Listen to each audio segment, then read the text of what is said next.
Luiz Moura está na linha conosco, ele é economista e a gente começou o programa falando aqui do salário mínimo, R$ 1.518 agora para 2025. O impacto disso no orçamento do trabalhador e da economia e de todos nós no salário mínimo. Então, a gente até perguntou e já teve gente que mandou mensagem, texto, áudio para a gente sobre isso. Então, a partir deste mês, o salário mínimo oficial do Brasil, fixado em R$ 1.518, que representa aí um reajuste nominal de 7,50%.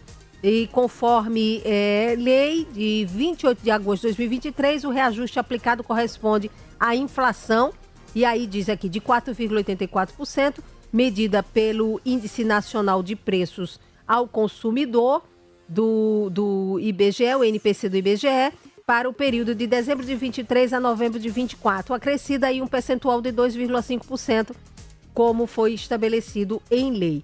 Mas é o suficiente para o trabalhador? Enfim, vamos ouvir quem entende. Luiz Moura, bom dia. Obrigada por estar aqui no Jornal da Fã, aceitar o convite aqui da nossa produção, conversar um pouquinho com a gente sobre esse salário mínimo que chega agora para o trabalhador. Bom dia, Luiz. Feliz Ano Novo. Bom dia, Mayra. Feliz Ano Novo para você e seus ouvintes. Bom, Luiz, fala pra gente aí, sua análise sobre esse reajuste do salário mínimo. Essa questão do salário mínimo é sempre um ponto polêmico, porque é aquela história, né? Às vezes o empresário diz que é muito porque ele paga e é pouco porque o trabalhador ganha. Todo mundo sabe que o salário mínimo, do jeito que está, não consegue manter o trabalhador e sua família. O início do governo Lula 3, havia uma promessa de campanha de retomar a política de valorização do salário mínimo, gradativamente. E foi aprovada uma lei que estipulava a inflação, como você disse, e o crescimento do PIB. Né? As centrais sindicais negociaram com o presidente, isso foi comemorado como um avanço do primeiro ano do governo Lula e vinha sendo praticado. Ocorre que no bojo desse pacote fiscal, essa lei ela foi revogada. Foi feita uma nova lei, você afirmou isso aí, que coloca o INPC, que é igual à lei anterior, mas se estipula um teto para o aumento real de 2,5%. Você muito bem disse isso aí também.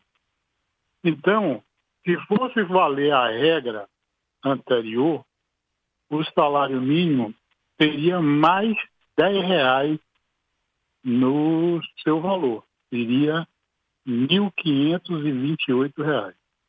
Então, veja, o trabalhador, ele perdeu R$ 10 aí todo mês até o final do governo Lula, caso isso não seja revisto. Então, vai perder R$ 10 todo mês. Com o 13º, nós teremos aí R$ 130 por ano, R$ 260 pelos próximos 2 anos que falta do governo Lula. Muito triste isso, porque o próprio governo fez a lei anterior e o próprio governo desfaz a lei anterior. Então, mostrando aí que não teve, na prática, uma consistência política de manter a política de valorização do salário mínimo. Então, isso deixa a gente muito triste, porque cerca de 60 milhões de pessoas ganham salário mínimo, né? E essas 60 milhões de pessoas não têm condições de garantir a sua sobrevivência e da sua família com o valor anterior e com o valor atual, e muito menos com o valor que deveria ter sido, 1.528. Ocorreu um governo para buscar aí o ajuste fiscal, ele olhou para o salário mínimo, olhou para o BPC e olhou para o abono salarial. As pessoas mais simples, mais pobres, foram sacrificadas no ajuste fiscal.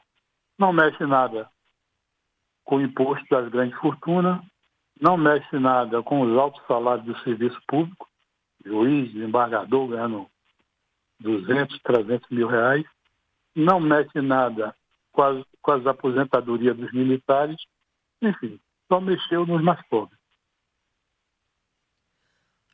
Quando a gente ouve essa sua análise, Luiz, ouvindo isso, realmente é de entristecer, porque você cria aí uma expectativa, né, para o trabalhador, essa história é real, mas na hora H, quando ele chega lá, não é bem isso, né? E aí, Luiz, até tinha aqui, eu estou tentando localizar aqui duas mensagens que chamou a atenção aqui do ouvinte, pedindo que, por favor, aborde em relação a questão do imposto de renda, porque foi também anunciado, né, essa mudança, que seria, né, a mudança da faixa, né, para a declaração do imposto de renda, e se quem ganha pelo menos 2 salários mínimos, aqui eu acho que achei a mensagem do Pedro, ganha 2 salários, ele diz que é aposentado e tem mais um salário da pensão, alguma coisa assim. Ou é da mãe dele, que é aposentada e ganha.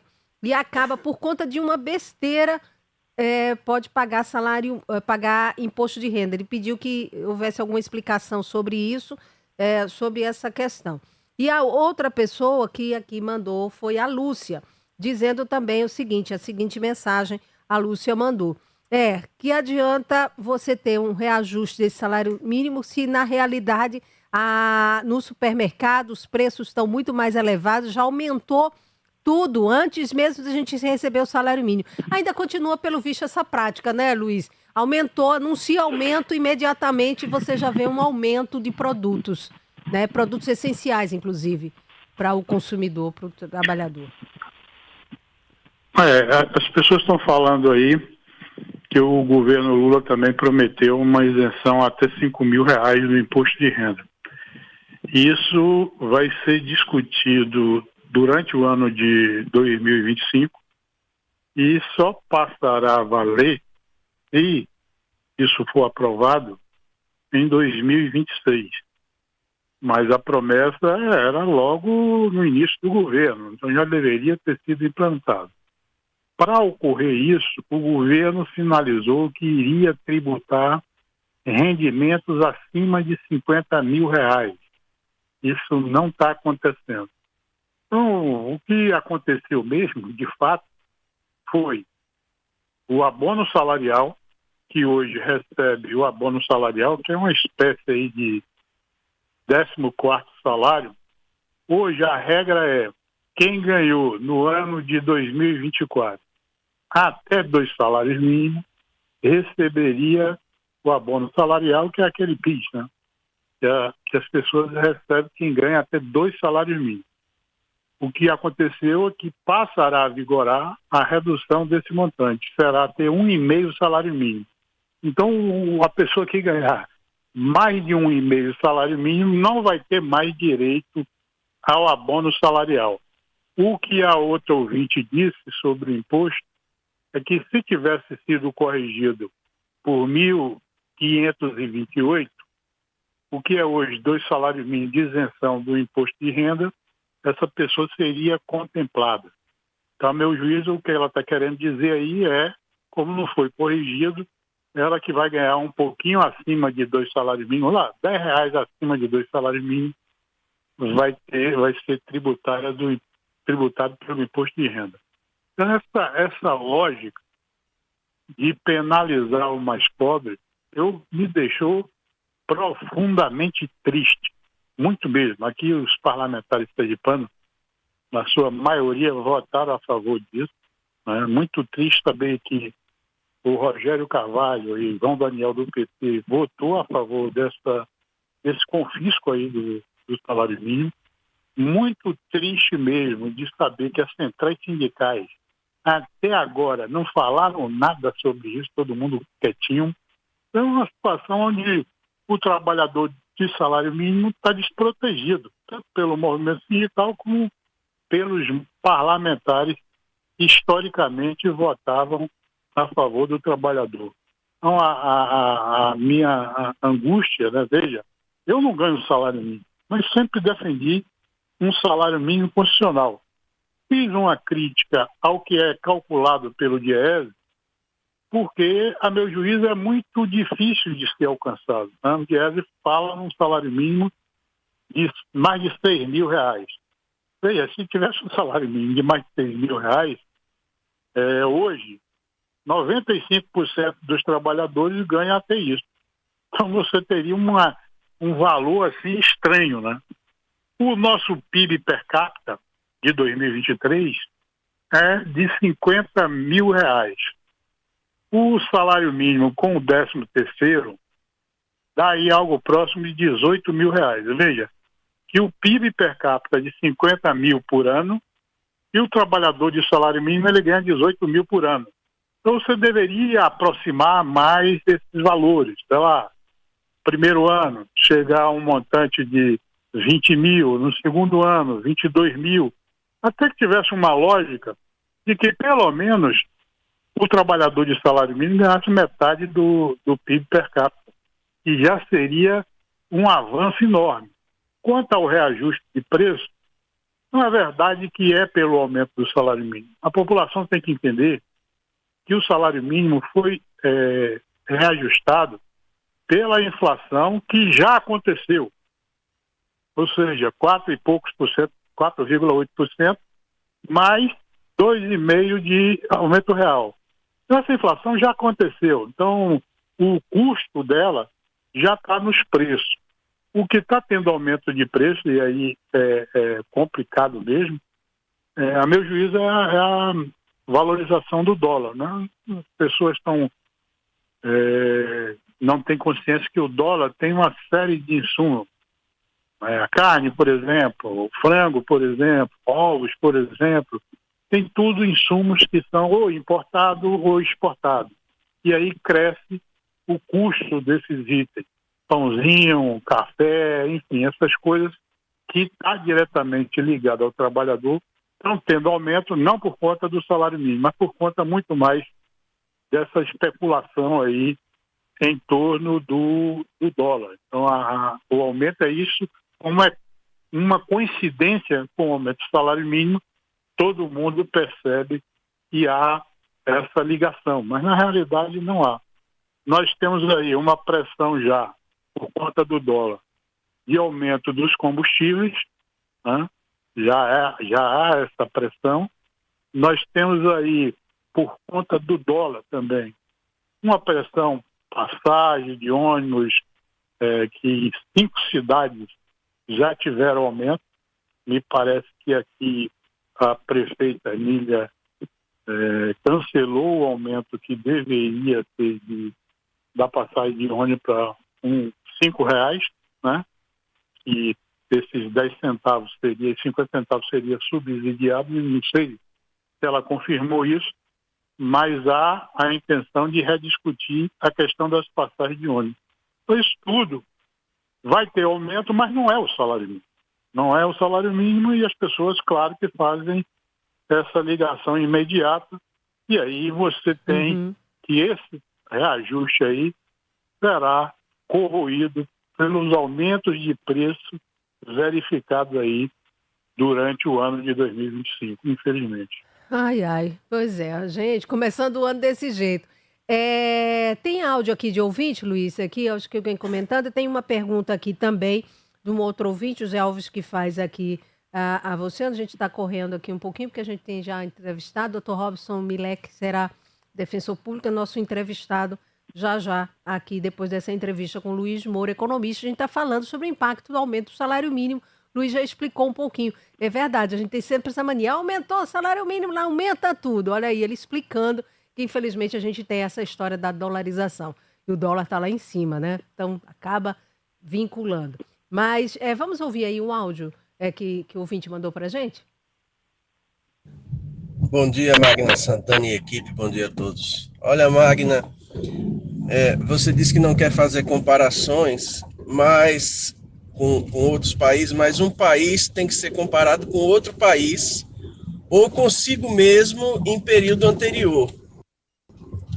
Comparando com outros países, como a Argentina, por exemplo, os preços lá estão muito acima do que é cobrado no Brasil, a inflação lá está muito acima, a miséria aumentou consideravelmente. Então, nesse aspecto, nós estamos em situação melhor. Agora, comparando com nós mesmos, comparando o Brasil consigo mesmo em período anterior, que é só o que é possível comparar, não é possível comparar com o futuro, é possível comparar o presente apenas com o passado, lembrar que nós passamos aí de 2019 a 2022 sem aumento real no salário mínimo e com inflação. Nós sabemos que o salário mínimo nunca é suficiente, basta ver o valor que o Diese disse que seria suficiente, que hoje em dia está mais de R$6.000, então o salário mínimo nunca é suficiente. Mas no período anterior, nós tivemos 0 aumento real no salário mínimo, só foi reposto a inflação, e tivemos inflação. E a diferença, Magna, é que agora nós não estamos com o povo na fila do osso. O povo continua ganhando mal, porque o salário mínimo nunca é suficiente, mas o povo está trabalhando e não está mais, pelo menos em sua grande maioria, não está mais passando necessidades, passando fome. Então, essa é a medida de comparação que nós temos para fazer. Tanto um país com o outro, como é no caso do Brasil, e a situação nossa é superior ao que outros países enfrentam, e em comparação com nós mesmos, nós estamos melhor, porque agora, pelo menos, tem um aumento que valoriza o salário mínimo acima da inflação e as pessoas estão trabalhando. Tanto é que a economia está aquecida, os índices de desemprego são os menores da história e isso faz com que a nossa economia tenha bombado aí no final do ano com as lojas lotadas, shopping lotado, calçadão lotado, tudo lotado, com o povo, felizmente, tendo algum poder de compra. Bom dia, Magno. Obrigada, mas é sempre muito pertinente as colocações, né, que feitas. Mas o Luiz comenta já, porque tem aqui também uma outra pergunta, Luiz, porque aí a gente faz aí um pacote, tá? Porque eu já estou imprensada aqui com o intervalo. Luiz, como fica o teto constitucional dos vencimentos nos serviços públicos? E o outro pergunta como a situação das prefeituras em pagar o salário mínimo, principalmente, né, nas regiões assim mais pobres, como a gente sabe que é Norte e Nordeste. Será que o trabalhador, servidor público, também vai receber? Então, são esses questionamentos, Luiz, e esse assunto rende bastante, mas a gente vai até combinar uma nova entrevista, com certeza, porque é sempre bom estar ali ouvindo. Mas o que disse o ouvinte no áudio é esse que faz a pergunta sobre o teto constitucional e o outro sobre a administração pública. Luiz Moura. O ouvinte tem razão. De fato, o custo de vida na Argentina hoje é extremamente caro. Tem muito brasileiro voltando para o Brasil porque não está conseguindo viver na Argentina, principalmente de estudantes. A comparação que ele faz com o governo anterior também é correta. Desde Temer, você acabou com a política de valorização do salário mínimo. Aí veio o presidente Bolsonaro, reajustou só pela inflação, e o presidente Lula teve como grande promessa de sua campanha a valorização do salário mínimo. O que eu estou dizendo? Que a política que ele mesmo aprovou, que era reajuste pela inflação mais o crescimento do PIB, ele mesmo revogou. Isso é muito ruim, porque manda um sinal de não foi bem estudado o que foi aprovado, né? Eu mudei e estou tirando R$10 que vai fazer muita falta. São 2 quilos de feijão todo mês a menos no prato do trabalhador. Agora, o que ele coloca ele não acabou com a política de valorização do salário mínimo. Tem esse crescimento aí, que é o teto de 2,5%, e eu critico que o ajuste fiscal ele se deu no lombo do mais pobre. Volto a repetir, abono salarial, a questão do BPC, que depois corrigiu, e a questão do salário mínimo. Veja essa medida positiva, e aí vai para a pergunta do outro ouvinte. Essa medida que eu considero extremamente positiva é que o teto, seja teto, não vai ser aprovada, foi retirada. Criou uma confusão desgraçada e não vai ser. O teto hoje é o salário do presidente da República, R$44 mil por mês. Mas todo mundo sabe que tem juiz, promotor, desembargador, Tribunal de Contas, pessoas que ganham mais de R$100 mil, uma série de penduricais, e também a taxação do imposto sobre os mais ricos. Nada disso foi aprovado. O que foi aprovado de concreto, e me deixa muito triste, foi a questão dos mais pobres. Isso me deixou chateado, porque eu acreditei na promessa do presidente Lula. Infelizmente, a maioria dos parlamentares, com esse negócio de emenda PIX, emenda de orçamento secreto, foram comprados e aprovaram esse ajuste fiscal sobre os mais pobres. Isso me deixa triste. Uhum. Bom, Luiz, quero te agradecer e confesso que compartilho dessa sua tristeza e decepção, né, do que esperávamos e, lamentavelmente, né, o que aí alguns nossos parlamentares também fizeram.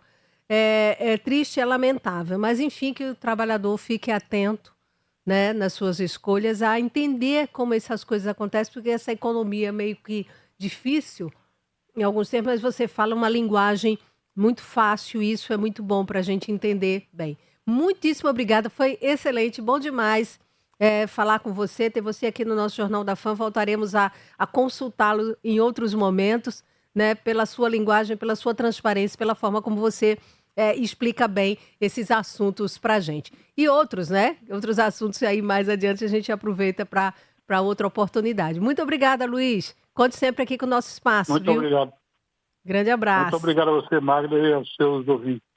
Obrigada mesmo. Grande abraço. Luiz Moura, economista, ele que coordenou o DIEESE, conhece bem a fundo, faz consultoria, inclusive para sindicatos, enfim, e como ele alertou, lamentavelmente, e de uma forma muito séria, critica quem tem que criticar, né? Lamentável a forma como o governo federal, né, acabou conduzindo esse processo, parlamentares também, e ao mesmo tempo as centrais sindicais. É aquela coisa, né? Na hora, cadê as manifestações em relação a isso, né? Infelizmente. É muito triste isso. E é o mais pobre ou mais fraco que acaba pagando alto essa conta.